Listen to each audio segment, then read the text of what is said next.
भारतीय army chief का बयान हक़ाइक़ के मनाफी है। भारतीय आर्मी चीफ का पाकिस्तान को दहशतगर्दी का गढ़ करार देना हक़ाइक़ के बरक्स है। पाकिस्तान ऐसे बेबुनियाद बयानात को सख्ती से मुस्तरद करता है।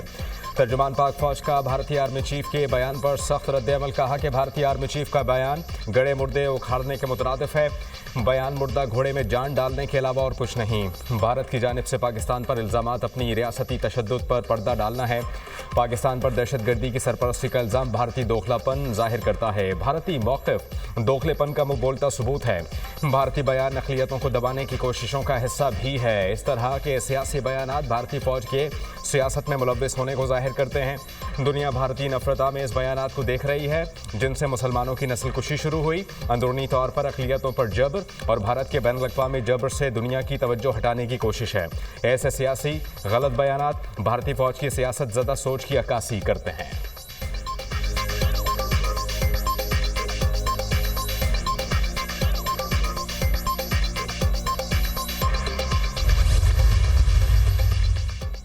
पाकिस्तान ने भारतीय वज़ीर दिफा और आर्मी चीफ के बेबुनियाद दावों को मुस्तरद कर दिया।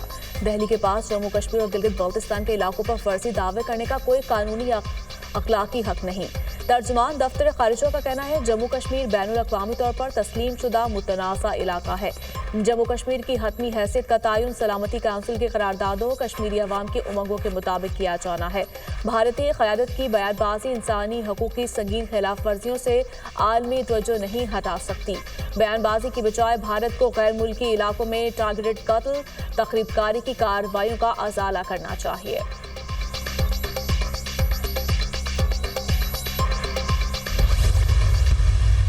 कीमतें जो हैं इन स्टेशंस के अंदर जो बिजली की उनको ड्रास्टिकली कम किया है।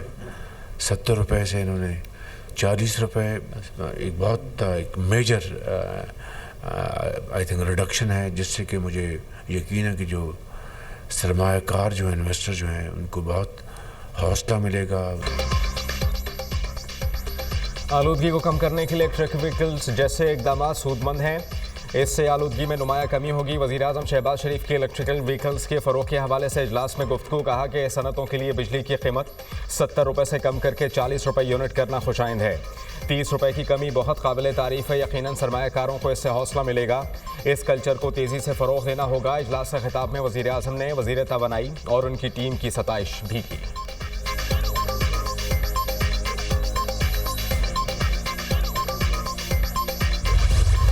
बशमूल टैक्सेस इस वक्त इन चार्जिंग स्टेशंस को 71 रुपये 10 पैसे का टैरिफ दे रहे थे।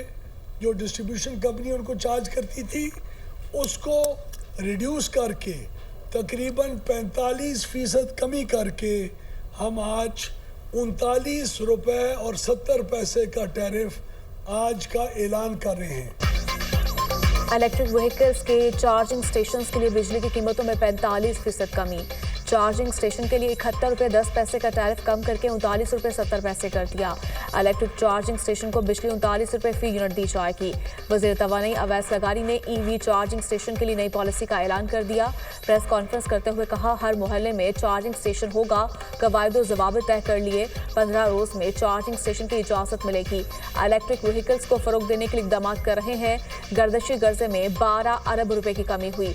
हुकूमती इस्लाहात के समरात मिल रहे हैं। चंद माह में खत्ते की सस्ती तरीन बिजली अवाम को फराहम करेंगे। सनती इक़्तिसादी जोन्स का तरीक़ाकार तब्दील कर रहे हैं। IPPs के साथ बातचीत से 137 अरब रुपए का सालाना फ़ायदा सारिफ को होगा।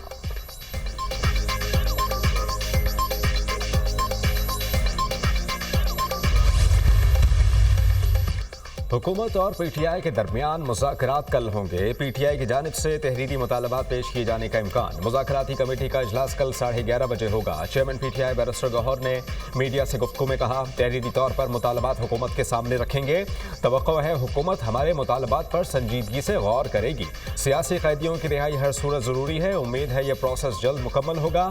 खुशी की खबर आएगी। बानी ने कोई जुर्म नहीं किया, सियासी कैदी हैं।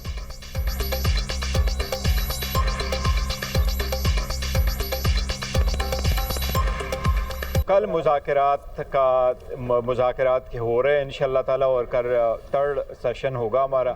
हम अपने मुतालिबात इन राइटिंग देंगे। हम तवक्को करते हैं कि हुकूमत इस पे संजीदगी के साथ गौर करेगी। जितने भी सियासी कैदी है हम समझते हैं कि उनकी रिहाई हर सूरत ज़रूरी है। उम्मीद है इंशाअल्लाह ताला कि ये प्रोसेस जल्द का कल कंप्लीट होगा और कोई खुशी की खबर आएगी इससे। अल कादिर केस का पूरी कौम को पता है कि हकायक क्या है। जो भी मैं आपको सिंपली बताऊंगा कि ओपन एंड शट केस है क्या। अदालतों के ज़रिए इमरान खान साहब को अंदर रखना चाहते हैं, केसों के ज़रिए सियासत करना चाहते हैं। आप केस बनाते हैं open and shut, bar bar open and shut case बनाते हैं। अदालतें कहती हैं ओपन करो और शट कर दो। मुल्क में इंसाफ को दफन करने की कोशिश हो रही है। जाली केसेस के जरिए बानी को जेल के अंदर रखना चाहते हैं। ये ओपन केसेस बनाते हैं, अदालतें शट कर देती हैं। ऊंचा बोलने से झूठ सच नहीं बन जाता। अल कादिर ट्रस्ट केस से बानी पीटीआई का नहीं, तलबा को नुकसान हुआ। बैरिस्टर अली ज़ैफ का सेनेट में इज़हार ख्याल। अपोजिशन लीडर कौमी असम्बली उमर अयूब ने दुनिया न्यूज़ से खुसूसी गुफ्तगू में कहा, अगर मुज़ाकरात कामयाब ना हुए तो अपोजिशन करेंगे जैसे पहले करते थे। ख्वाजा आसिफ को किसी बात का पता नहीं, इंटरनेट चल नहीं रहा, आपका भट्टा बैठा हुआ है। 20 लाख नौजवान मुल्क से बाहर जा चुके हैं।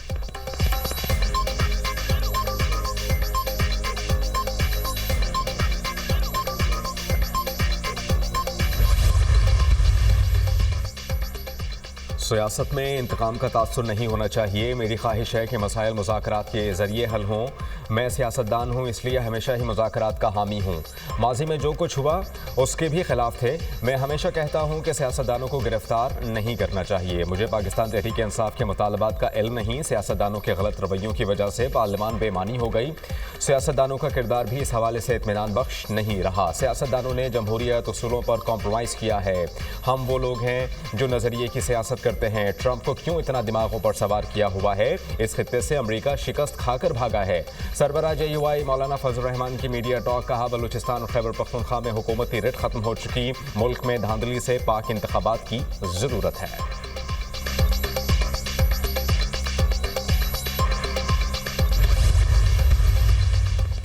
नए चीफ इलेक्शन कमिश्नर मेंबर्स और बलूचिस्तान की तकर्री का मामला सेनेट में कायद हिज़्ब इख्तिलाफ सेनेटर शबली फराज का चेयरमैन सेनेट को खत। सेनेटर शबली फराज ने खत में मौक़िफ़ अख्तियार किया कि आर्टिकल 213 के तहत पार्लिमानी कमेटी तश्कील दी जाए। Chief election commissioner Sikandar Sultan Raja member Sindh और बलूचिस्तान 26 जनवरी को रिटायर हो जाएंगे। अपोजिशन लीडर उमर अयूब का स्पीकर कौमी असम्बली को खत। चीफ इलेक्शन कमिश्नर की तकर्री के लिए पार्लिमानी कमेटी तश्कील देने का मुतालिबा।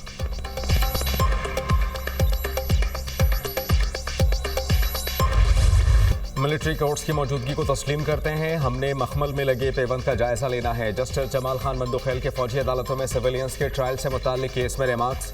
21वीं तरमीम जंगी सूरत हाल के लिए की गई थी। मुल्ज़िमान को कानून के दायरे में लाना था। 9 मई के मुल्ज़िमान का ट्रायल मिलिट्री कोर्ट में ही होगा। वजारत दिफा के वकील ख्वाजा हारिस के दलाइल। क्या APS हमले के वक्त आर्मी एक्ट मौजूद था? जस्टिस जमाल खान मंदुखेल का इस्तफसार। ख्वाजा हारिस ने कहा कि आर्मी एक्ट और ऑफिशियल सीक्रेट एक्ट सानहा APS के वक्त मौजूद था। जस्टिस जमाल खान मंदुखेल ने पूछा, गठजोड़ और आर्मी एक्ट के होते फौजी अदालतों में ट्रायल क्यों नहीं हुआ? दहशत गर्दों के ट्रायल के लिए आइन में तरमीम क्यों करना पड़ी? ख्वाजा हारिस ने कहा, तरमीम में डिसिप्लिन और फ़राइज़ की अंजामदही से हटकर भी कई जराइम शामिल किए गए थे। जुर्म के गठजोड़ से क्या मुराद है? क्या आइनी तरमीम इसलिए की गई क्योंकि मिलिट्री ट्रायल नहीं कर सकते थे? जस्टिस जमाल खान मंदुखेल का इस्तफसार। गठजोड़ से मुराद जुर्म का ताल्लुक आर्मी एक्ट से है। वकील ख्वाजा हारिस। जस्टिस जमाल खान मंदुखेल ने पूछा, क्या गठजोड़ के साथ जुर्म का इर्तिकाब करने वाले की नीयत भी देखी जाएगी? जस्टिस अमीनुद्दीन ने कहा, मुल्ज़िम मिलिट्री ट्रायल में जुर्म की नीयत ना होने का दिफा ले सकता है। समाअत कल तक मुलतवी।